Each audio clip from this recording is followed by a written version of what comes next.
The question that was asked in GATE CS 2020 and that is from compiler design was consider the following statements. Symbol table. Statement 1 is symbol table is accessed only during lexical analysis and syntax analysis phase. So this statement is false because symbol table can be accessed during lexical analysis phase as well as syntax analysis phase as well as semantic analysis phase as well as intermediate code generation phase as well as code optimizer phase, right? That is why this is false. So statement 1 is false.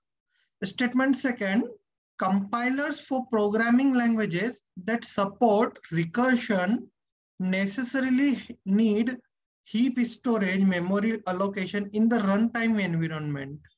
So statement 2 says compiler for programming languages that support recursion necessarily need heap storage. So basically heap storage support recursion, but it does not need necessarily because recursion can also be done with the help of stack allocation, right? So with stack storage, we can also perform recursion. So it is not necessarily required, right?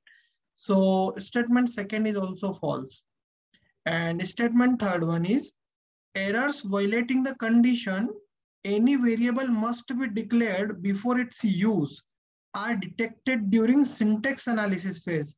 So it is also false because during syntax analysis phase, syntax errors are occurred, right? Syntax errors are detected, but any variable that must be declared before its use are a part of semantic analysis phase, right? That is why option 3 is also false. Hence, none of 1, 2, and 3. Hence, none of 1, 2, 3. Option C is the correct answer because all the 3 statements are false.